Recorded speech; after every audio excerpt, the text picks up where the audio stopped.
దావీదులో అన్ని పాపాలు పోయినాయి, ఒక పాపం ఉంది.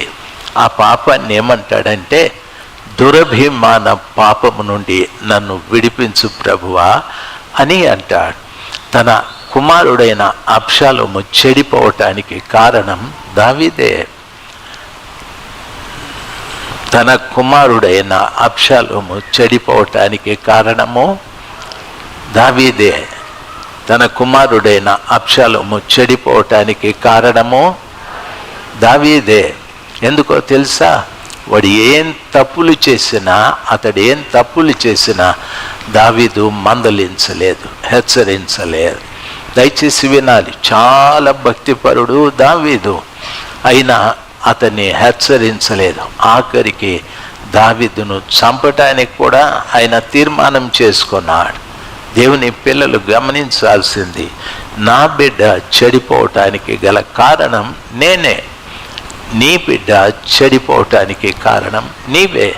వీడిని సైతాన్ని ఇట్లా పీడిస్తూ ఉందని మధ్యలో వాణ్ణి లాగద్దు, వాడు తలగొట్టుకుంటాడు. భలే ఓడివి, వానికి 100 అడిగితే 1000 ఇస్తువి అనవసరంగా. వాడు 200 అడిగితే 2000 ఇస్తువి, మధ్యలో నన్ను బీకులాడతావేంది అని సైతాన్ నీతో మాట్లాడతాడు. అయితే నీకు అర్థం కాదు. దేవుని బిడ్డలు ఈ స్థలంలోకి వచ్చిన తరువాత జాగ్రత్తగా ప్రతి మాట విని దాన్ని మీరు పాటిస్తే మంచిది. నా బిడ్డలు ఎక్కువగా దేవుని పరిచర్యలో వాడబడాలి. హల్లెలూయా. వారు చదవాలి, వారు ఆరోగ్యంగా ఉండాలి, మంచి భోజనం చేయాలి, మంచి దుస్తులు వారికి ఇవ్వాలి. వీటితో పాటు మంచి దేవునితో వారు ఉండాలి. వీటితో పాటు మంచి దేవునితో ఉండాలి. ఎప్పుడు పరిచర్య ఉందో అప్పుడు వెళ్ళిపోయి మందిరంలో పరిచర్య చేయాలి. దేవుడు మిమ్మల్ని ఆశీర్వదిస్తాడు. పరిచర్య మందిరంలో ఎక్కువ ఉంటుంది. నిజంగానే దేవుడు మీకు కూడా అవకాశం ఇచ్చాడు. పరిచర్య చేయండి. పరిచర్య చేసిన సమూయేలు ఎంతో దీవించబడ్డాడు.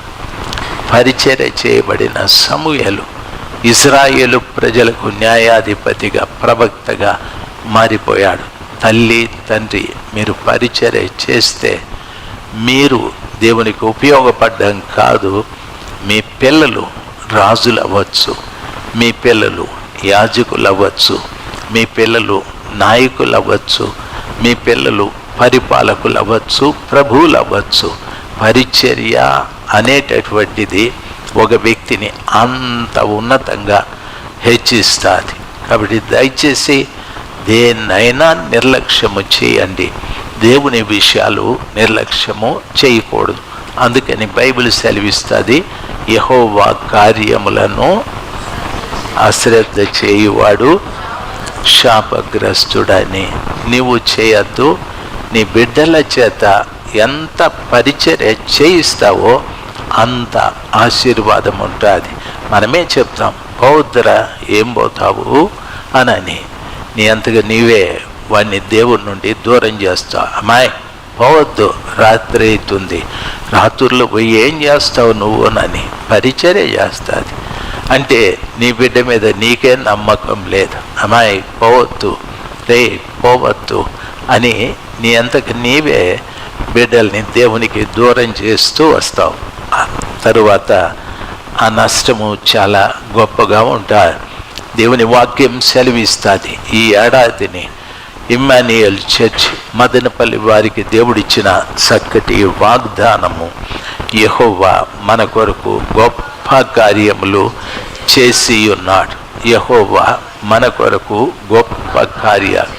నిన్నటి వారాన ఓ పెద్ద మినిస్ట్రీ, నిస్సి మినిస్ట్రీ, జయరాజు గారని నిర్మల్, అక్కడికి వెళ్ళి వాక్యం చెప్పడానికి ప్రభు కృప దయచేశాడు. గొప్ప కార్యాలు చేసే దేవుడు 83వ సంవత్సరంలో నాకు చేసిన వాగ్దానాన్ని నేను మర్చిపోలేదు.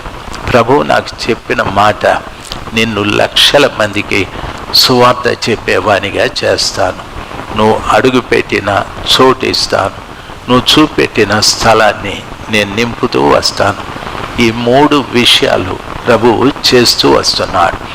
ప్రభువు చెప్పింది 83వ సంవత్సరంలో అవి జరుగుతున్నది. దరిదాపు నాకు 1983లో ప్రభులు వారు మాట్లాడితే, ఆ తరువాత కృపగల దేవుడు 88 నుండి ప్రారంభించాడు. ఆయన 86 నుండి బయట దేశాలకు వెళ్ళటానికి, వేల మంది ప్రజలకు వాక్యం చెప్పడానికి ప్రభు కృప చూపెట్టాడు. ఆ రోజు నుండి ఈ రోజు వరకు చాలా మందికి సువార్త చెప్పే భాగ్యాన్ని ఆయన కృప ద్వారా దేవుడు నాకు అనుగ్రహించాడు. ప్రార్థించండి, ప్రార్థించండి, ప్రార్థించండి. దేవుని వాగ్దానాలు సొంతం చేసుకోండి. ఆ వాగ్దానాల్ని పదే పదే ప్రభు దగ్గర పెట్టి ప్రార్థించండి. బైబిల్ సెలవిస్తాడు, వాగ్దానము చేయదగిన వాడు నమ్మదగిన వాడు అని. ఆయన చెప్పి చెయ్యకుండునా అని చెప్పాడు. ఆయన ఏది చెప్తాడో అది చేస్తాడు. అది నా ఒక్కనికే కాదు, మా కుమారుడికి, నా భార్యకి, మా బిడ్డలైన మీ అందరికీ దేవుడు వాగ్దానం ఇచ్చి వాగ్దానాన్ని నెరవేర్చే దేవుడు. నమ్మిన వారు హల్లెలూయా చెప్దాం. Praise the lord. హల్లెలూయా. దేవుడు చాలా మంచివాడు. మీ పిల్లల గురించిన ఆసక్తి మీకు ఎక్కువ ఉండాలి. వారి కొరకు రాత్రి పగలు ప్రార్థించే వారుగా మీరు ఉండాలి. దయచేసి పిల్లల భవిష్యత్తు, నా బిడ్డ చదువుతున్నాడు సంతోషించండి, నా బిడ్డ సంపాదిస్తున్నాడు సంతోషించండి, నా బిడ్డ ఆరోగ్యంగా ఉన్నాడు సంతోషించండి, నా బిడ్డ ఎవరితోనూ ఏ చెడు సహవాసాలు లేవు సంతోషించండి. అయితే నా బిడ్డకు దేవుడు లేడు దుఃఖపడండి, దేవుడు లేడు దుఃఖపడండి, ఏడవండి. దేవుడు లేకుండా ఎన్ని మీకున్నా దానివల్ల ప్రయోజనము లేదు.